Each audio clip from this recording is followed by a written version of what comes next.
Back then, the Democrats were the champions of the Constitution, of civil rights. The Democrats stood against authoritarianism, against censorship, against colonialism, imperialism, and unjust wars. We were the party of labor, of the working class. The Democrats were the party of government transparency and the champion of the environment. Our party was the bulwark against big money interests and corporate power. True to its name, it was the party of democracy. As you know, I left that party in October because it had departed so dramatically from the core values that I grew up with. It had become the party of war, censorship, corruption, big pharma, big tech, big ag, and big money.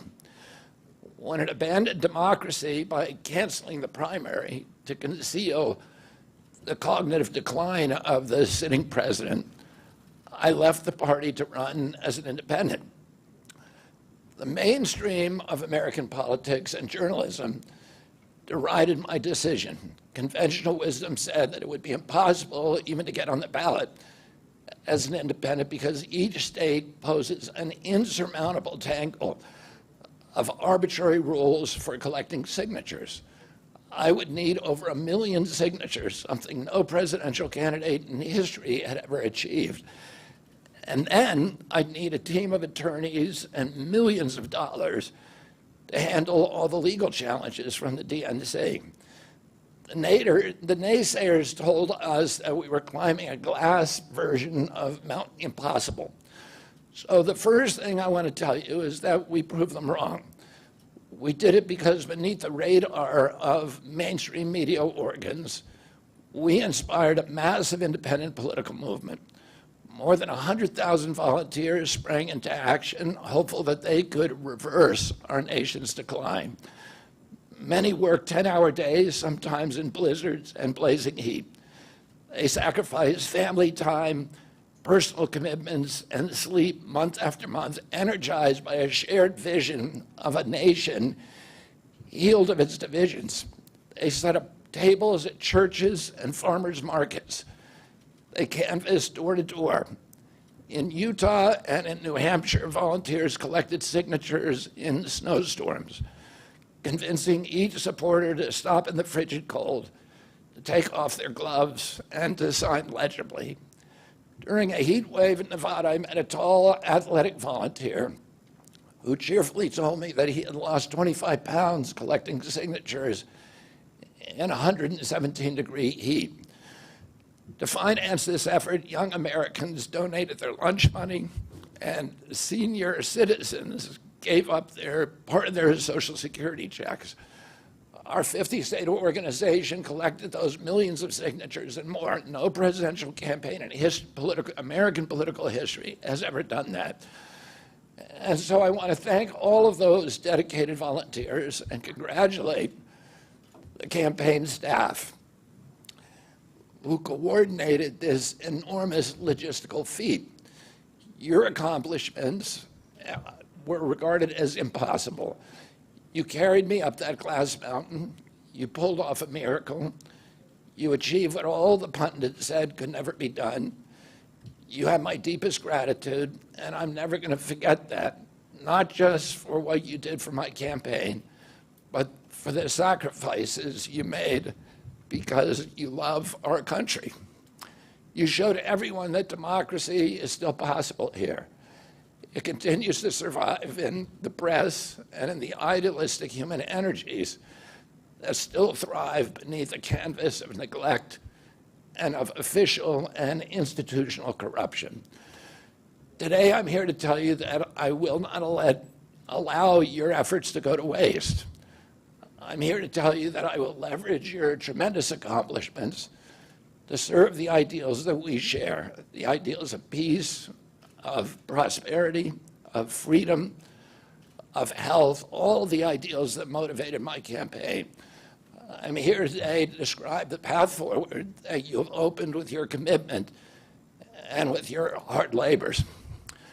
Now, in an honest system, I believe that I would have won the election in a system the kind that my father and my uncles thrived in, a system with open debates, with fair primaries, with regularly scheduled debates, with fair primaries, and with a truly independent media untainted by government propaganda and censorship. In a system of nonpartisan courts and election boards, everything would be different. After all, the polls consistently showed me beating each of the other candidates, both in favorability and also in head-to-head matchups. But I'm sorry to say that while democracy may still be alive at the grassroots, it has become little more than a slogan for our political institutions, for our media, and for our government, and most sadly at all for me, for the Democratic Party. In the name of saving democracy, the Democratic Party set itself to dismantling it, lacking confidence in its candidate, that its candidate could win in a fair election at the voting booth. The DNC waged continual legal warfare against both President Trump and myself. Each time that our volunteers turned in those towering boxes of signatures needed to get on the ballot, the DNC dragged us into court, state after state, attempting to erase their work and to subvert the will of the voters who had signed those petitions. It deployed DNC-aligned judges to throw me and other candidates off the ballot and to throw President Trump in jail. It ran a sham primary that was rigged to prevent any serious challenge to President Biden. Then, when a predictably bungled debate performance precipitated the palace coup against President Biden, the same shadowy DNC operatives appointed his successor, also without an election. They installed a candidate who was so unpopular with voters that she dropped out in 2020 without winning a single delegate. My uncle and my father both relished debate. They prided themselves on their capacity to go toe-to-toe with any opponent in the battle over ideas. They would be astonished to learn of a Democratic Party presidential nominee who, like Vice President Harris, has not appeared in a single interview or an unscripted encounter with voters for 35 days. This is profoundly undemocratic. How are people to choose when they don't know whom they are choosing? And how can this look to the rest of the world? My father and my uncle were always conscious of America's image abroad because of our nation's role as the template for democracy, the role model for democratic processes, and the leader of the free world.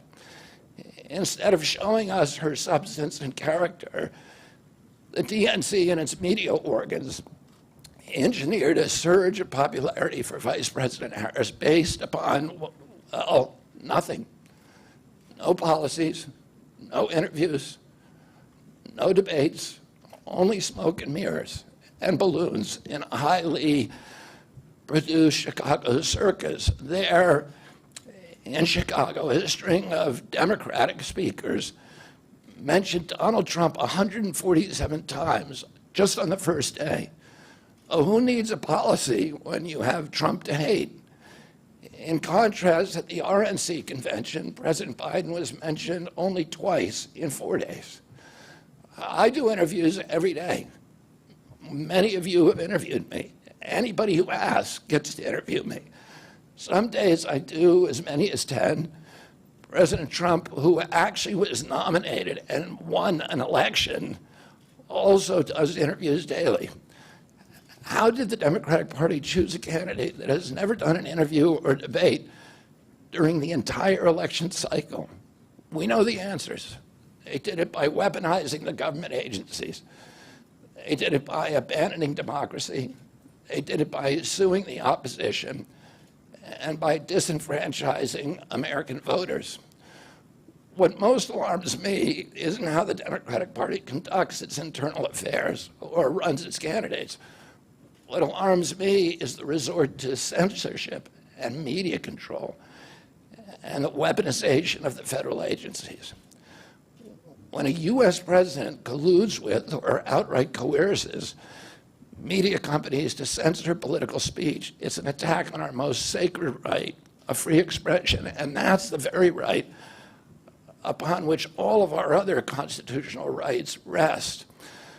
President Biden mocked Vladimir Putin's 88% landslide in the Russian elections, observing that Putin and his party controlled the Russian press, and that Putin prevented serious opponents from appearing on the ballot. But here in America, the DNC also prevented opponents from appearing on the ballot. And our television networks expose themselves as Democratic Party organs.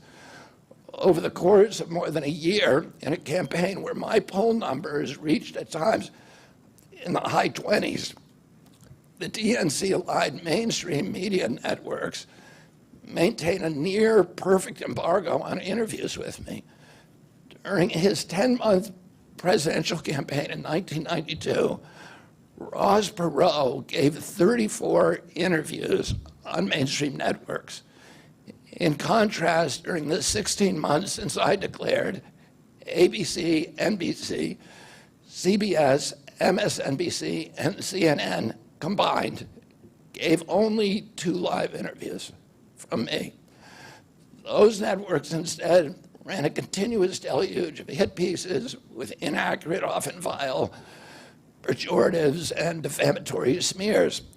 Some of those same networks and colluded with the DNC to keep me off the debate stage.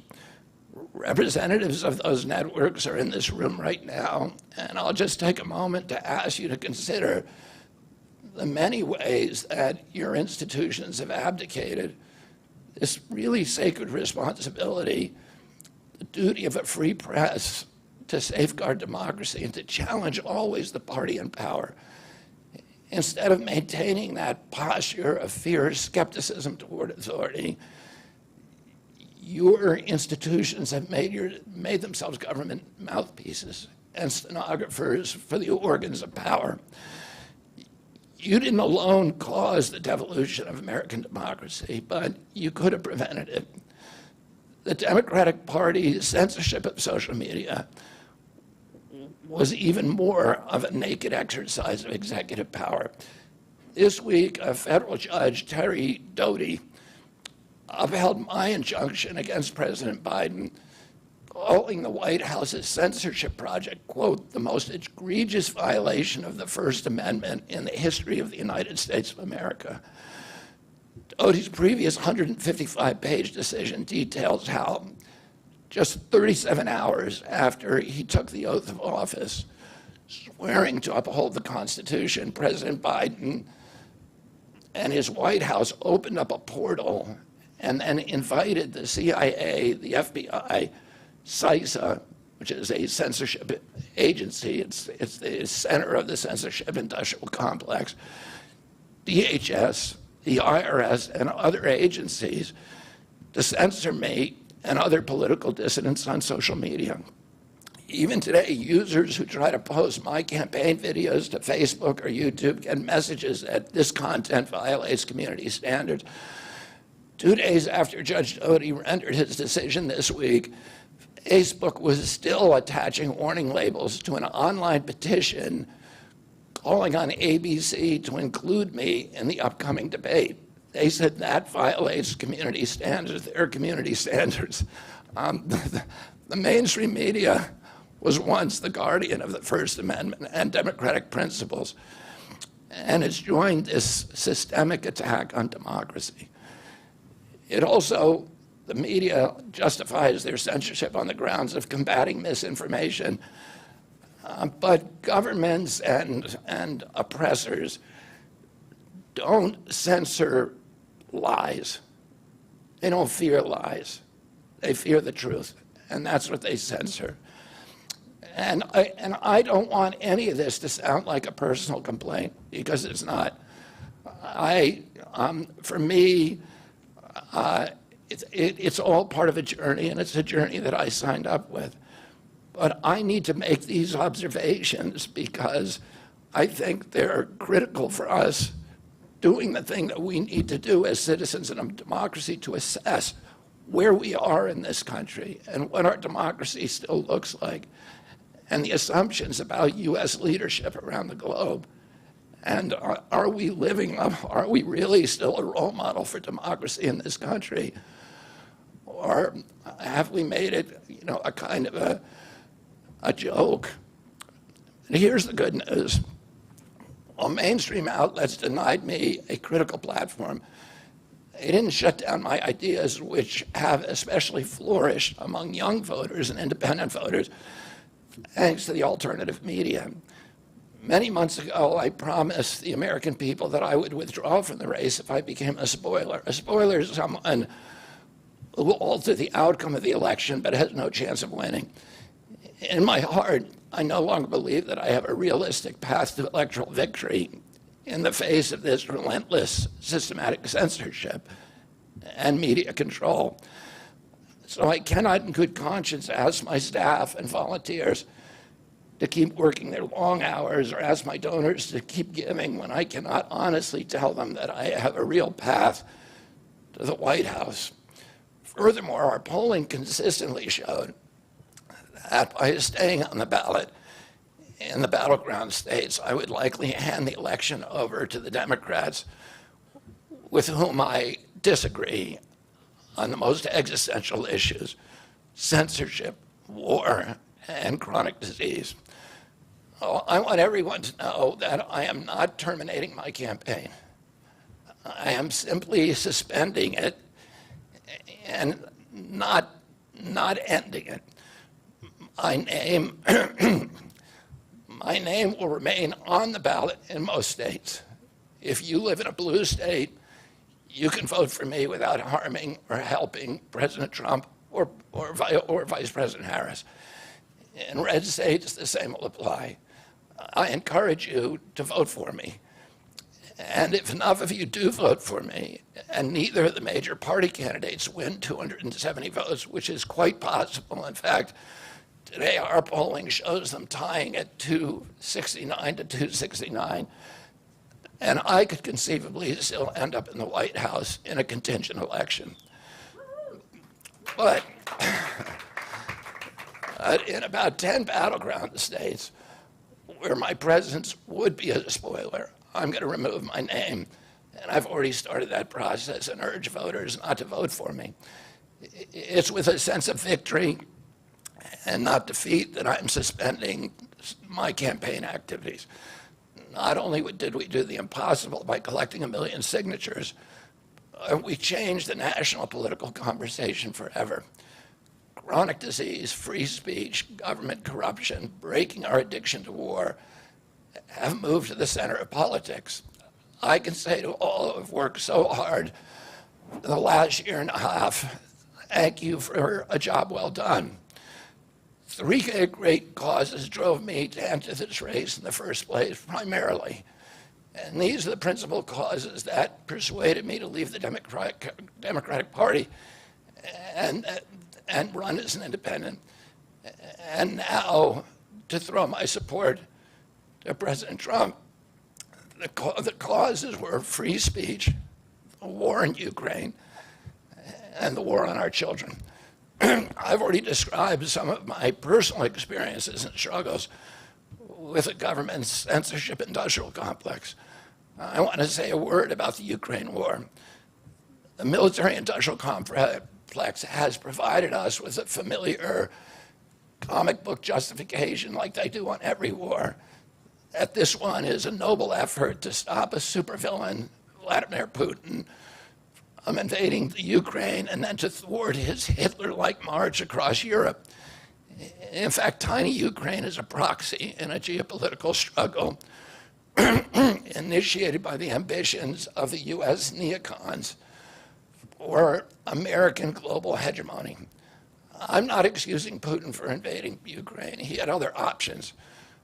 But the war is Russia's predictable response to the reckless neocon project of extending NATO to encircle Russia, a hostile act. The credulous media rarely explain to Americans that we unilaterally walked away from 2 intermediate nuclear weapons treaties with Russia and then put nuclear-ready Aegis missile systems in Romania and Poland. This is a hostile act. And that the Biden White House repeatedly spurned Russia's offer to settle this war peacefully. The Ukraine war began in 2014 when U.S. agencies overthrew the democratically elected government of Ukraine and installed a hand-picked pro-Western government that launched a deadly civil war against ethnic Russians in Ukraine. In 2019, America walked away from a peace treaty, the Minsk Agreement, that had been negotiated between Russia and Ukraine by European nations. And then in April of 2022, we wanted the war. In April of 2022, President Biden sent Boris Johnson to Ukraine to force President Zelensky to tear up a peace agreement that he and the Russians had already signed, and the Russians were withdrawing troops from Kiev and Donbass and Lugansk. And that peace agreement would have brought peace to the region and would have allowed Donbass and Lugansk to remain part of Ukraine. President Biden stated that month that his objective in the war was regime change in Russia. His Defense Secretary, Lloyd Austin, simultaneously explained that America's purpose in the war was to exhaust the Russian army, to degrade its capacity to fight anywhere else in the world. These objectives, of course, have nothing to do with what they were telling Americans about protecting Ukraine's sovereignty.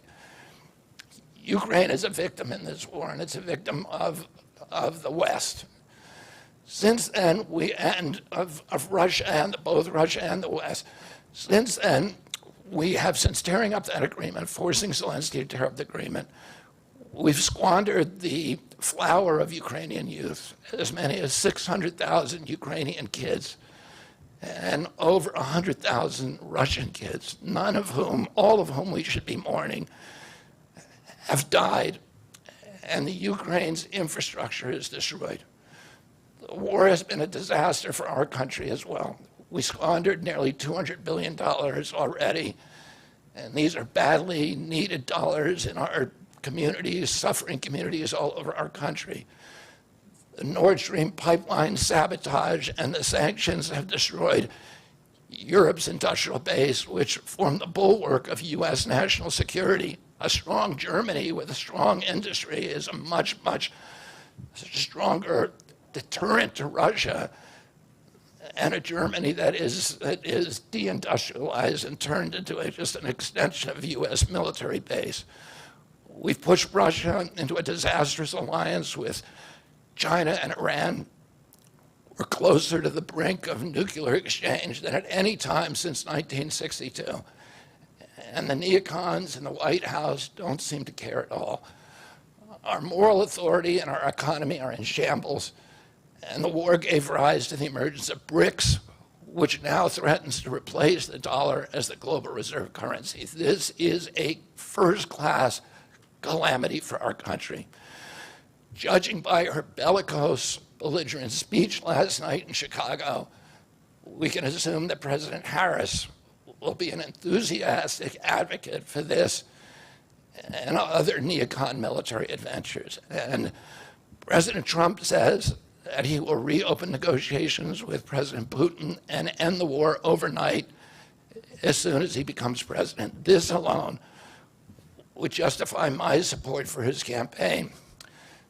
Last summer, it looked like no candidate was willing to negotiate a quick end to the Ukraine war, to tackle chronic disease epidemic, to protect free speech, our constitutional freedoms, to clean corporate influence out of our government, or to defy the neocons and their agenda of endless military adventurism. But now one of the two candidates has adopted these issues as his own, to the point where he has asked to enlist me in his administration. I'm speaking, of course, of Donald Trump.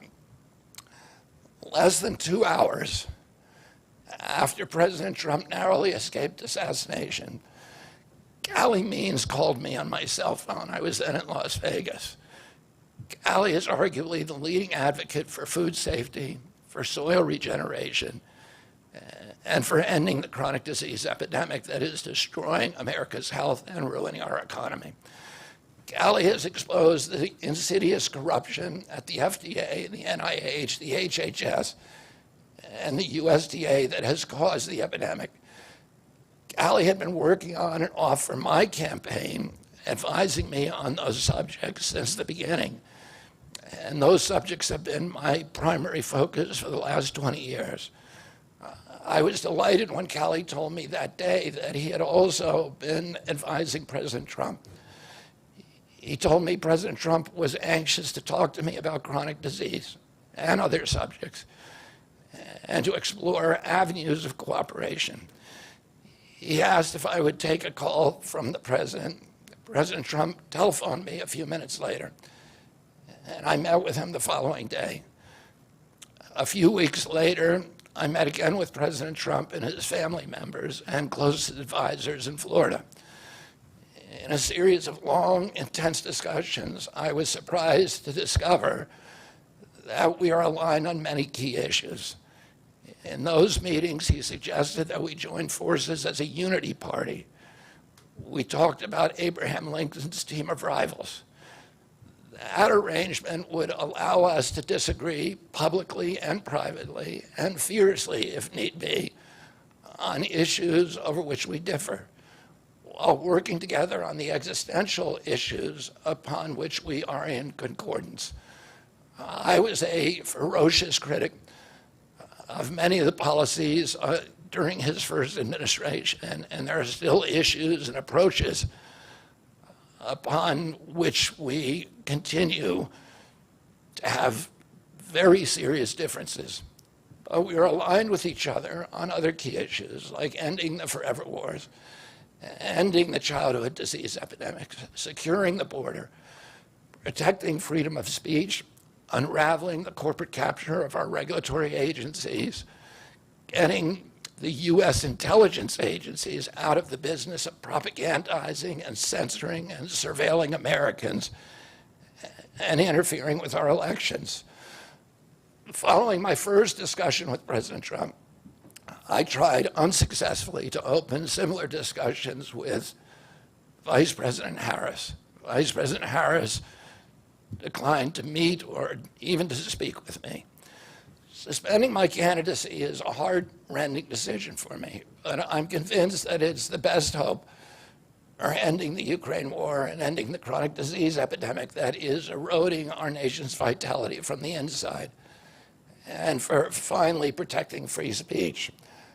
I feel a moral obligation to use this opportunity to save millions of American children, above all things. In case some of you don't realize how dire the condition is of our children's health and chronic disease in general, I would urge you to view Dr. Carlson's recent interview with Callie Means and his sister, Dr. Casey Means, who is the top graduate of her class at Stanford Medical School. This is an issue that affects all of us far more directly and urgently than any culture war issue, and all the other issues that we obsess on and that are tearing apart our country. This is the most important issue. Therefore, it has the potential to bring us together. So let me share a little bit about why I believe it's so urgent. Today, two-thirds, we spend more on healthcare than any country on earth, twice what they pay in Europe. And yet we have the worst health outcomes of any nation in the world. We're about 79th in health outcomes behind Costa Rica and Nicaragua and Mongolia and other countries. Nobody has a chronic disease burden like we have. And during the COVID epidemic, we had the highest body count of any country in the world. We had 16% of the COVID deaths, and we only have 4.2% of the world's population. And CDC says that's because we are the sickest people on earth. We have the highest chronic disease rate on earth. And the average American who died from COVID had 3.8 chronic diseases. So these were people who had immune system collapse, who had mitochondrial dysfunction. And no other country has anything like this. 2/3 of American adults and children suffer from chronic health issues. 50 years ago, that number was less than 1%. So we've gone from 1% to 66%.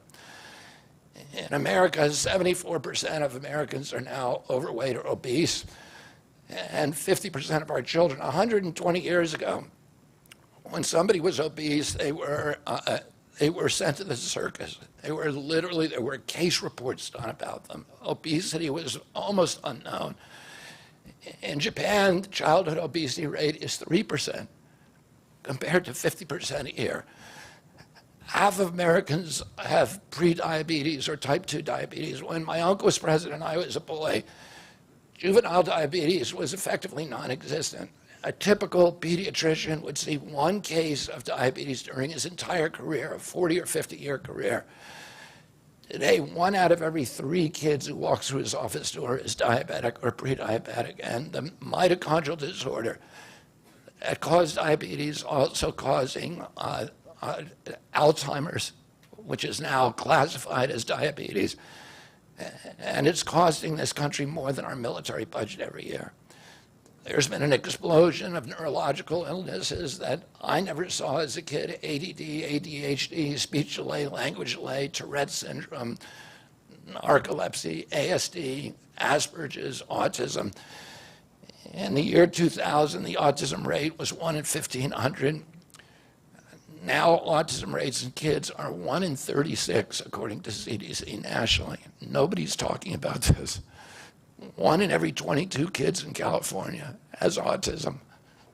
And this is a crisis that 77% of our kids are too disabled to serve in the United States military. What is happening to our country? And why isn't this in the headlines every single day? There's nobody else in the world that is experiencing this. This is only happening in America. About 18%, and by the way,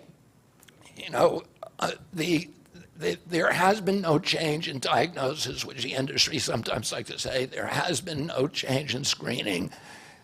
This is a change in incidence. In my generation, 70-year-old men, the autism rates are about 1 in 10,000. In my kids' generation, 1 in 34. I'll repeat, in California, 1 in 22. Why are we letting this happen? Why are we allowing this to happen to our children? These are the most precious assets that we have in this country. How can we let this happen to them? About 18% of American teens now have fatty liver disease. That's like 1 out of every 5.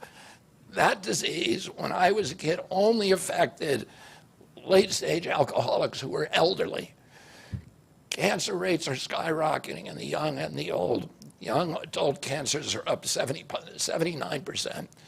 1 in 4 American women is on antidepressant medication. 40% of teens have a mental health diagnosis. And 15% of high schoolers are on Adderall, and 500,000 children on SSRIs. So what's causing this suffering? I'll name 2 culprits. First, and the worst, is ultra-processed food. About 70% of American children's diet is ultra-processed. That means industrial manufactured in a factory. These foods consist primarily of processed sugar, ultra-processed grains, and seed oils. Laboratory scientists who many of whom formerly worked for the cigarette industry, which purchased all the big food companies in the 1970s and 80s, deployed thousands of scientists to figure out new chemicals to make the food more addictive. And these ingredients didn't exist 100 years ago. Humans aren't biologically adapted to eat them. Hundreds of these chemicals are now banned in Europe, but ubiquitous in American processed foods. The second culprit is toxic chemicals in our food, our medicine, and our environment. Pesticides, food additives, pharmaceutical drugs, and toxic waste permeate every cell of our bodies. The assault on our children's cells and hormones is unrelenting. To name just one problem, many of these chemicals increase estrogen.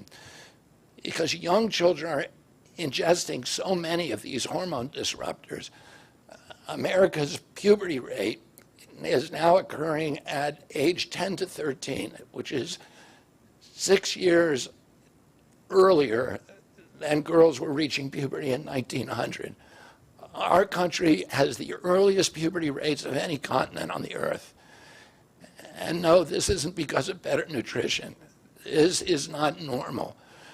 Breast cancer is also estrogen-driven, and it now strikes 1 in 8 women. We are mass poisoning all of our children and our adults. Considering the grievous human cost of this tragic epidemic of chronic disease, it seems almost crass to mention the damage it does to our economy. But I'll say, it is crippling the nation's finances. When my uncle was president, our country spent $0 on chronic disease. Today, government health care spending is almost all for chronic disease. And it's double the military budget. And it is the fastest growing budget item in the federal budget. And chronic disease costs more to the economy as a whole, costs at least $4 trillion, 5 times our military budget. And that's a 20% drag on everything we do and everything we aspire to. Poor and minority communities suffer disproportionately. People who worry about DEI or about bigotry of any kind, this dwarfs anything. We are poisoning the poor. We are systematically poisoning minorities across this country. Industry lobbyists have made sure that most of the food stamp lunch program, about 70% of food stamps and about 70 or 77% of school lunches are processed foods. There's no vegetables. There's nothing that you would want to eat.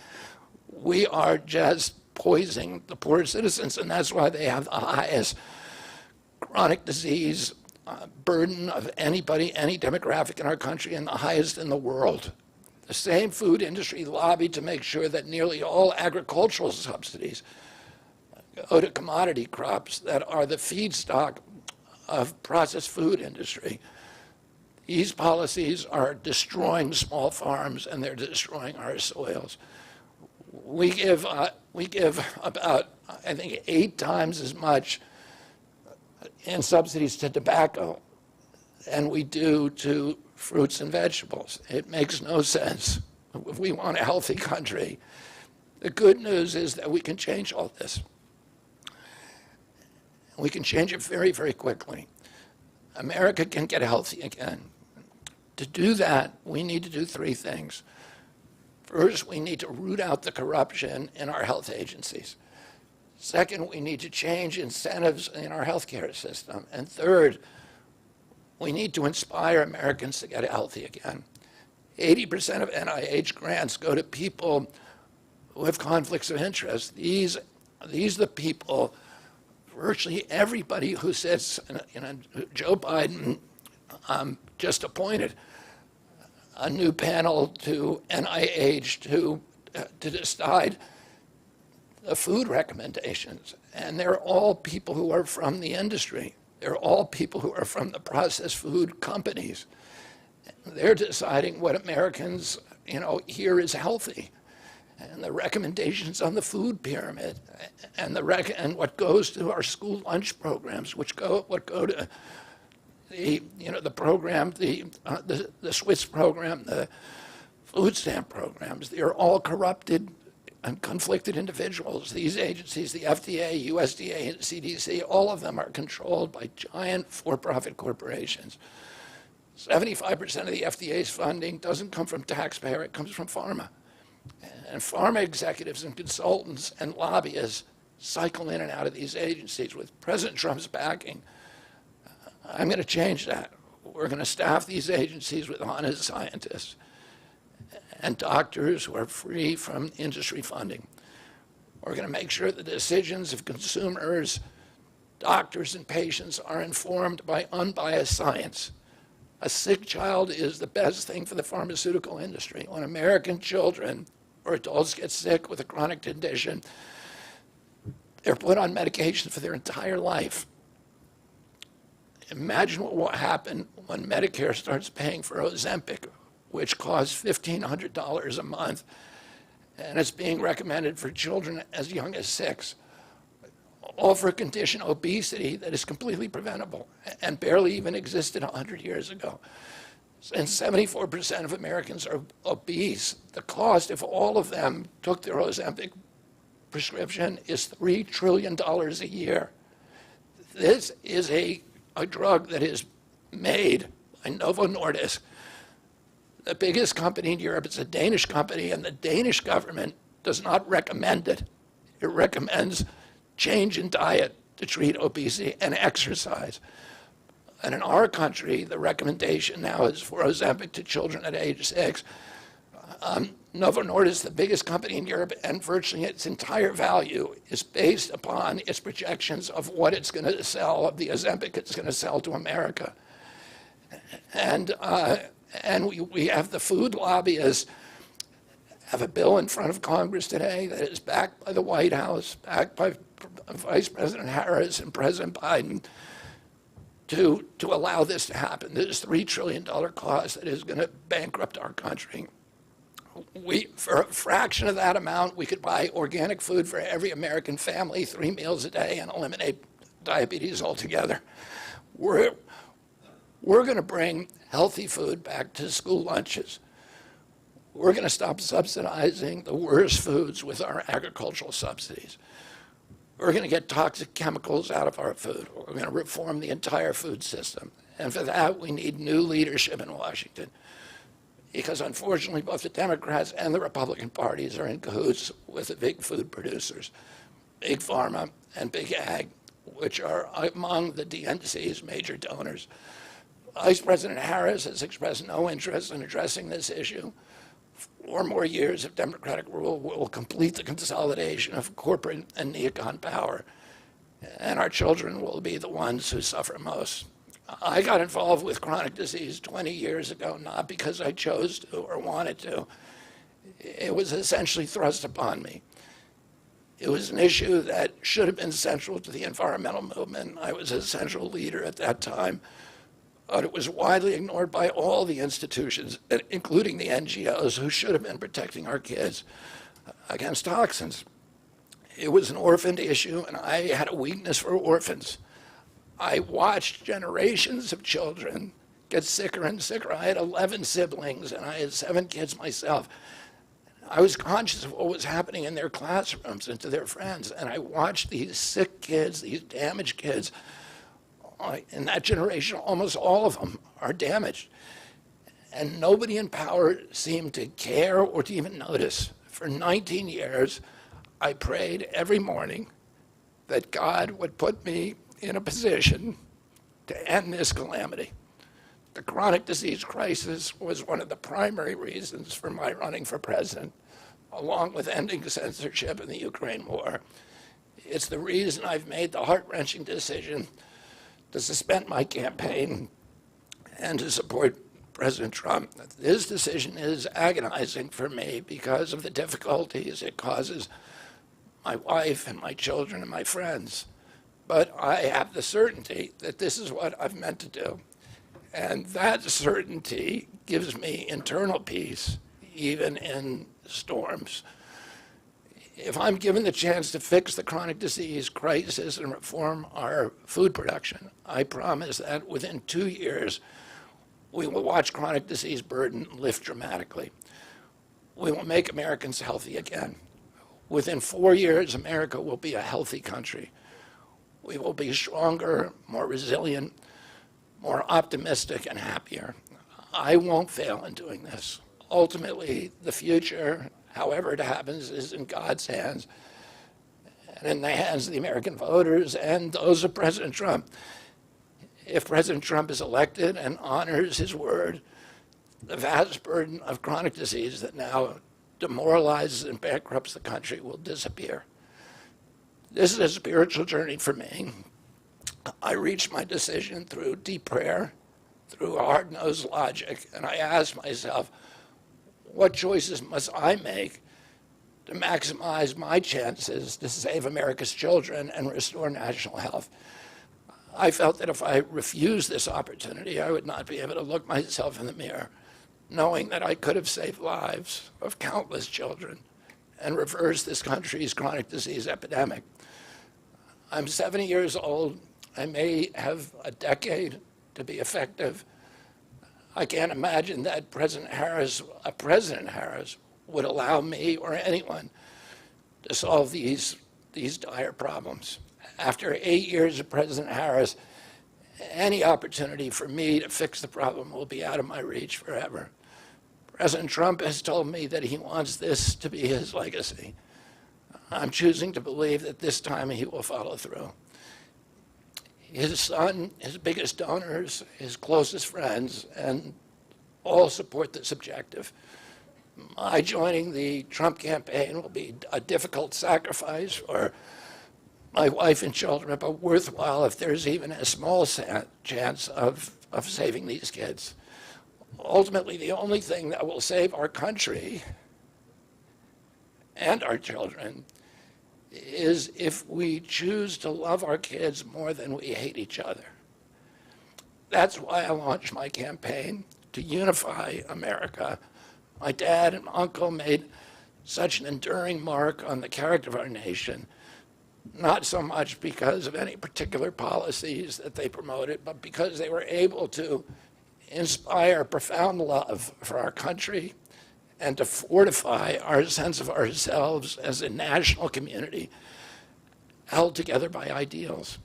They were able to put their love into the intentions and hearts of ordinary Americans and to unify a national populist movement of Americans, blacks and whites, Hispanics, urban and rural Americans.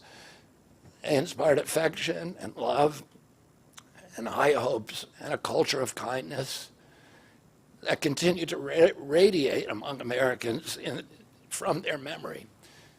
That's the spirit on which I ran my campaign and that I intend to bring into the campaign of President Trump. Instead of vitriol and polarization, I will appeal to the values that unite us, the goals that we could achieve if only we weren't at each other's throats. The most unifying theme for all Americans is that we all love our children.